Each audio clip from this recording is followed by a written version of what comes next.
Greetings, everybody. This is Gabe from Gabe's Green Corner. Just wanted to say hello to everybody today. I've been doing a lot of research in the solar and green fields this week. Some new things coming up are some of the big powers to watch out for in the solar realm are Sun Edison for some of their new solar technologies. Also, watch out for sun power. Doing some really good jobs in solar cells that are not affected by shading areas where the entire system won't crash.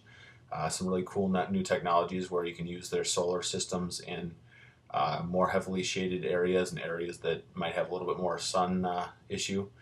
I did a really cool webinar this week that talked about grid parity, which is where the price of solar and/or other green power technologies become on par price-wise with the cost of regular power that you buy from your power company.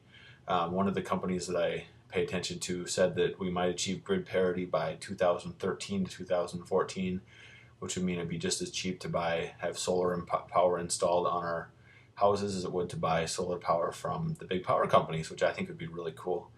I also learned that one of the companies that I've done some research into, Solindra, just did a big pack with a company out of Germany. So they're going to be tied up for a lot of this year. But check out Solindra later on because they're really a good company if you live in a northern climate where you get snow. They have a 360-degree pickup solar cell. Imagine a CFL light bulb and turn that into a solar cell, and that's what it can do.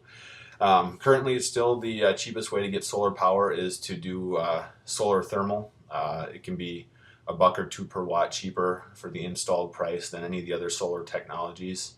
It's still really hard to make solar thermal in a way that you can sell it back to the grid. So people that really want to be able to sell power back, they're looking at the photovoltaic electric. But solar thermal is still the cheapest for people that are just interested in supplying power to themselves, businesses, homes. Another thing to check out would be with all of the new tax credits coming out. We're based out of Minnesota. Tax credits, you can get 50% on a lot of things for solar, different green technologies.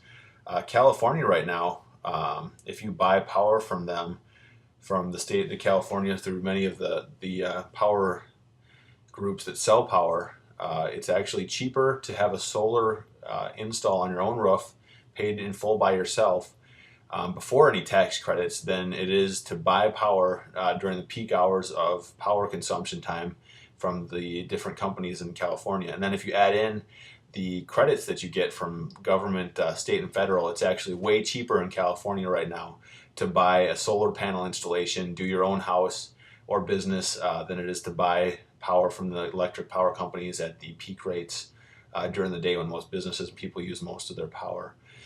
Locally, small things you can do. I'm in Minnesota. It's like 100 degrees out today. Turn your air conditioner up to 80 degrees. Get a saver switch put on, which means the electric company can cycle your power off and on. Just do lots of small things to try to save power whenever you can.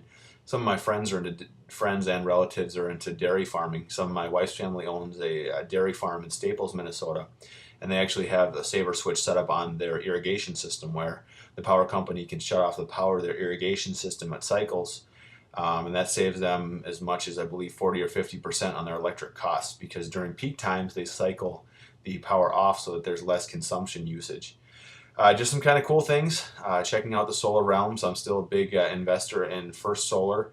One last thing, check out some of the new companies. Some insider information that I got would lead me to believe that there's going to be a lot of new research in space solar technologies, both for military and public usage. So check out the companies that do research and development in solar installations for space usage. I think there's going to be a lot of booming in that field in the near future. As one of the easiest, safest ways to power our space ventures once we get into orbit. That's it for now. Thanks. Gabe's Green Corner.